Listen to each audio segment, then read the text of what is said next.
iRacingTV, episode 15. I'm your host, Sean Siff. We've got an action-packed episode for you. We're going to kick things off with highlights from our most recent build. Then, I follow Kevin as he goes through a pit stop at Lime Rock Park. And finally, we wrap things up with an update from our friends at Simcraft. So stick around.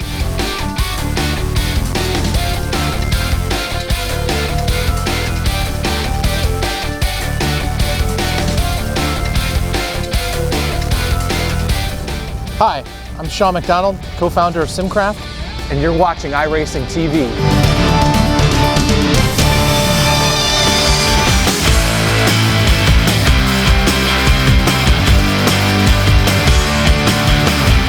Hey guys, Kevin Babak here with iRacing.com. It's build time again, and I'm here to go over some of the highlights of the Season 4 build. First of all, don't forget that complete build notes are available on the member site forums. Be sure to read them. Lots of detail, check them out. First up is spotting. We've added the ability to have a member spot for you, or for you to spot for another member. A lot of work went into this on the back end to not only add this function, but to also set us up for some future team functionality. So it's a really big project for the devs. It's important to note that the new spotting functionality is part of the radio system that's replaced the old voice and text chat system. You can still use the built-in spotters if you want, and you can also control who can spot for you. The new radio system works like a scanner/radio, as it allows multiple channels. Basically, it's always scanning all the channels that you have available to you. Your radio can have up to 32 channels, although most of us will only use a few of them. There's a lot of detail on how this works, and it's all spelled out in the release notes, so check them out in the forums. Next up is 64-bit. iRacing is now fully compatible with 64-bit machines. The latest update will download both 32-bit and 64-bit versions of the simulator, and if your machine is 64-bit, it will automatically use the 64-bit.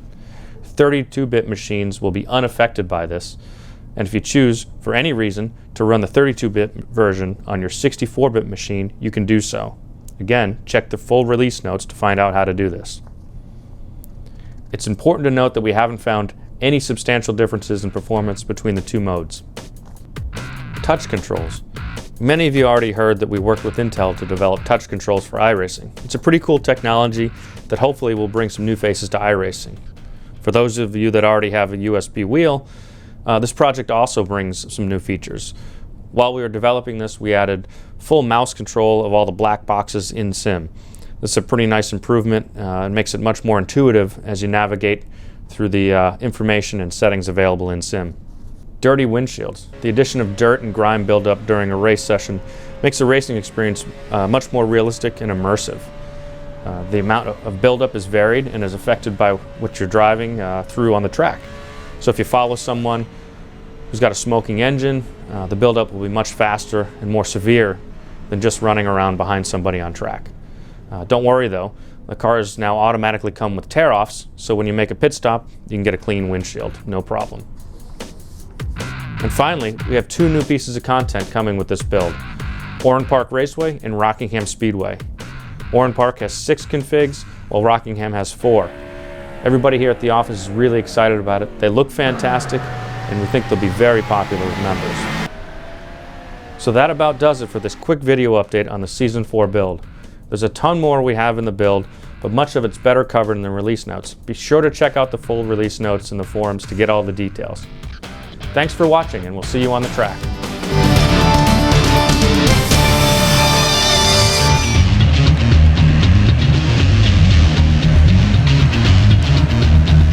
Hi everyone, it's Sean with iRacingTV. I'm here at Lime Rock Park in Lakeville, Connecticut, and it is a rainy, cold day out, but a perfect fall day for racing, especially if you like racing in the rain. Behind me is the Simcraft Apex 3 simulator, and we're following my co-host Kevin Babak as he travels and works with a racing team in the Continental Tire Series. So stick around, I hope you enjoy this segment.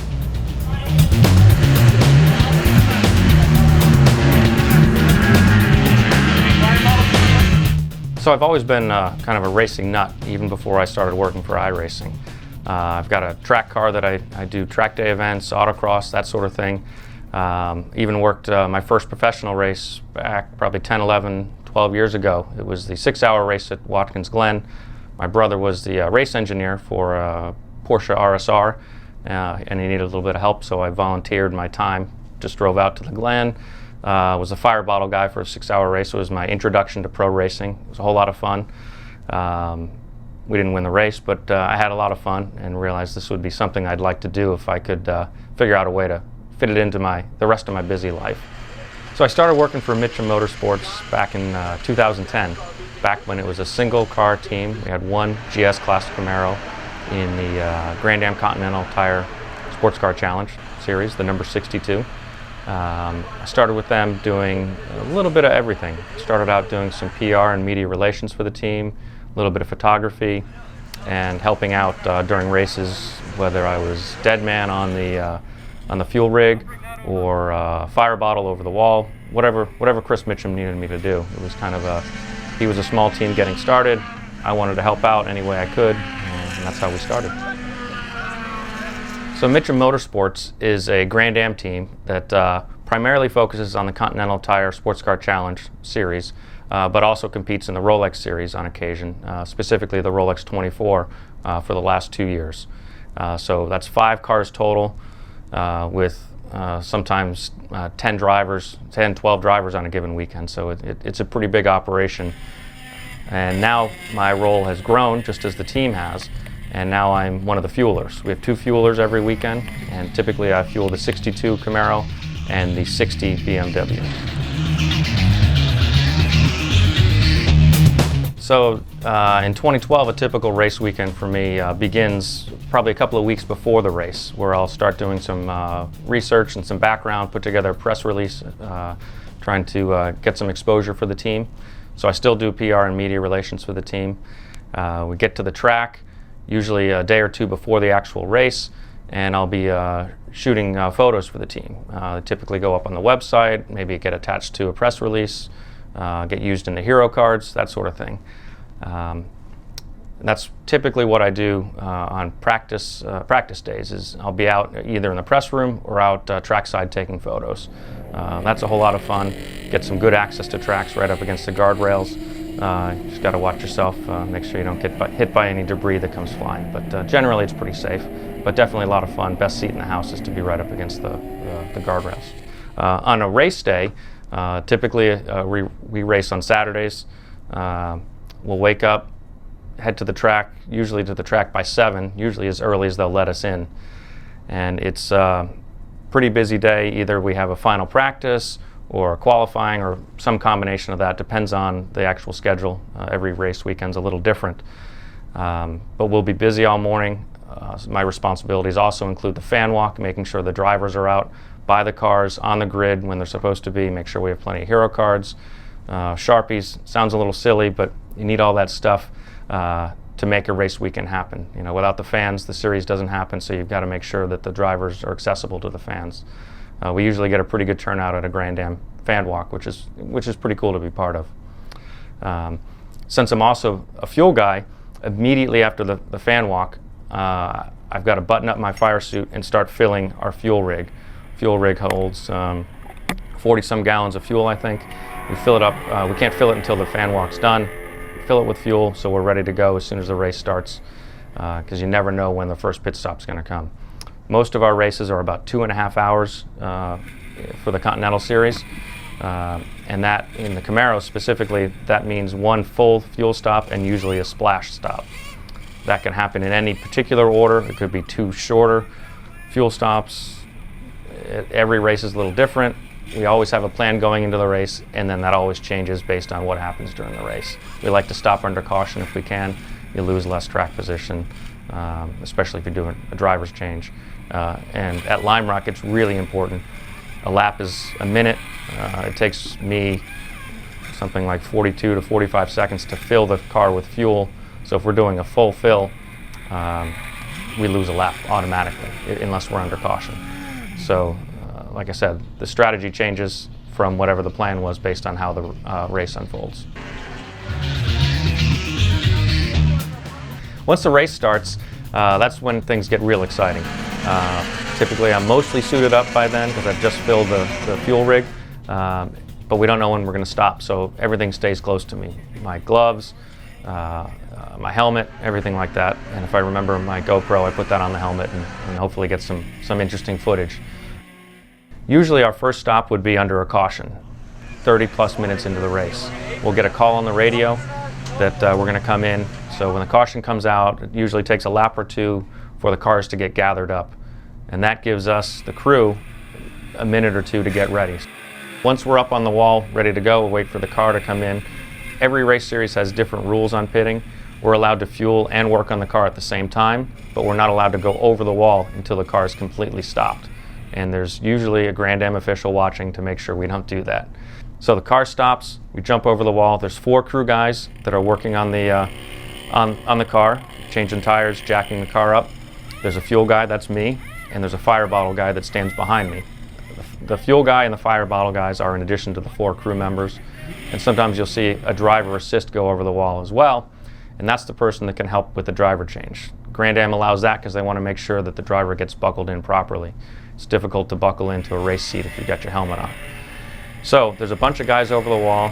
I've got to lift the trunk lid, get that to stay up, and connect the red head to the fuel nozzles on the back of the fuel cell and let it go in. I watch the fuel go in. There's 2 hoses. One of them's fuel in, one of them's air out. Once I see bubbles coming out, that means the fuel cell is stuffed. And almost every time I fill the car, I'm supposed to fill it all the way up. So that's how I spend my weekends at the track.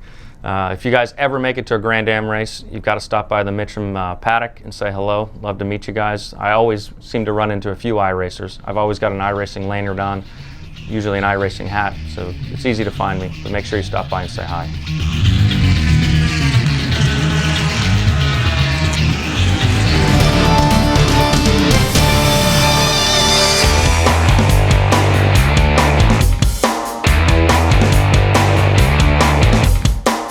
So Simcraft's actually been around for a while.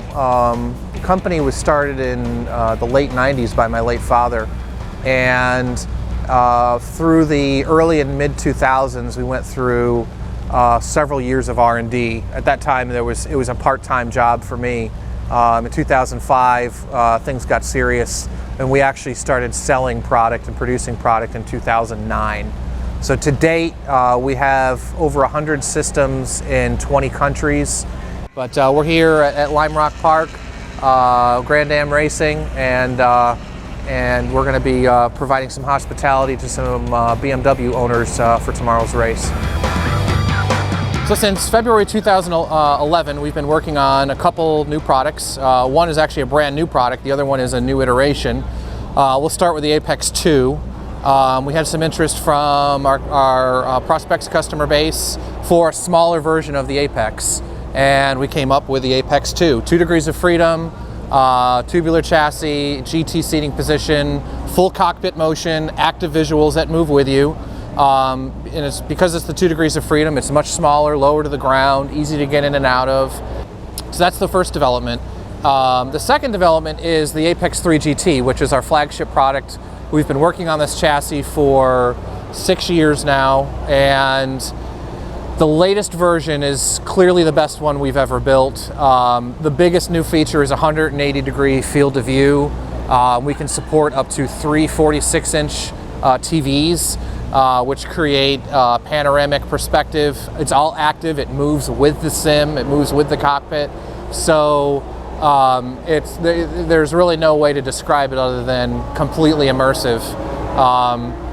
In a dark room particularly, you don't see anything. It speaks for itself once you actually get in it. Now there are some other enhancements to the A3 chassis since last year. It's shorter in terms of length, it's lower in terms of height, it's wider, the cockpit is 5 inches wider, the seat can now be offset left or right, obviously more to the left for US driving. Your roll center can now be offset to the right of you in the new chassis. Rotation points are adjustable. So, you know, these are things that we have heard from the market. criticisms, more or less, of our previous systems that we've tried to address. So literally, the bearings, in terms of what supports the weight, where the rotation occurs in the cockpit, can be physically moved to be lowered in the cockpit. So your center of gravity, your center of rotation, can be positioned literally and relatively to where you want it. So those are the major enhancements of the new A3 chassis, but clearly the 180-degree field of view, which I'm not sure anybody else has other than a hexapod type system, is clearly the winner in the new chassis. You know, others that are out there that are interested in getting involved in sim racing and supporting this type of equipment in the marketplace, you know, feel free to contact us at simcraft.com.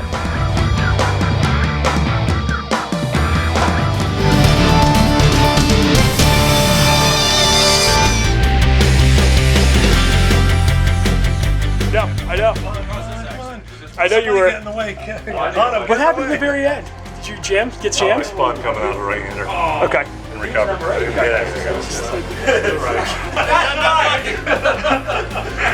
Here. Yeah, speaking of brake shots, Thanks for watching this episode of iRacing TV. From all of us here at the office, keep the shiny side up, and we'll see you on the track.